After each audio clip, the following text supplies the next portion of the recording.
Nerdy D back with some tea. I know there's a lot of tea shade rooms, but this is not what we're here to talk about today. Today is actually, we're going to be going through the guidelines of becoming a Notary Public.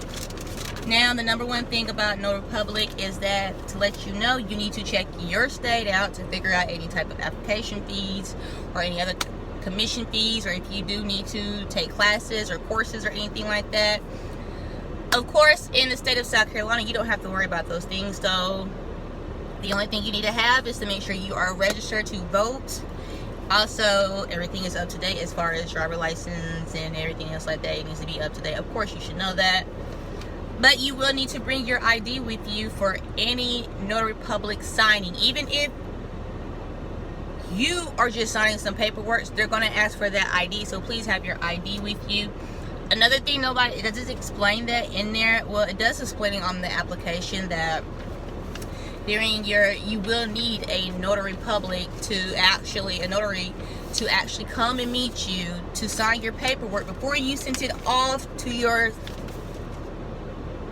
Secretary of State office. You do need to make sure you sign your paperwork in front of that notary, because at the end of the day, they're not going to know if you really are into this, or to be honest, if that is really you. They need to see everything up front. They need to make sure that all that is it's right. It's you. You know, you're not playing somebody else. What I did was I did fill out the information. I didn't sign anything until I got in front of her. I had my ID. I should have recorded that progress, but I'll actually do it next time so you guys can see how a Notary Public, how the service does actually work through. I know I need to start saying public part, yeah, because it sounds like I'm saying Republican. But anyways, now, to let you know, before you do sign off your application, please make sure that you do see that there is an application fee for South Carolina. It is $25. Like I said, you don't have to have a book. You don't have to have any courses or anything, because you're really limited. There's limitation in each state.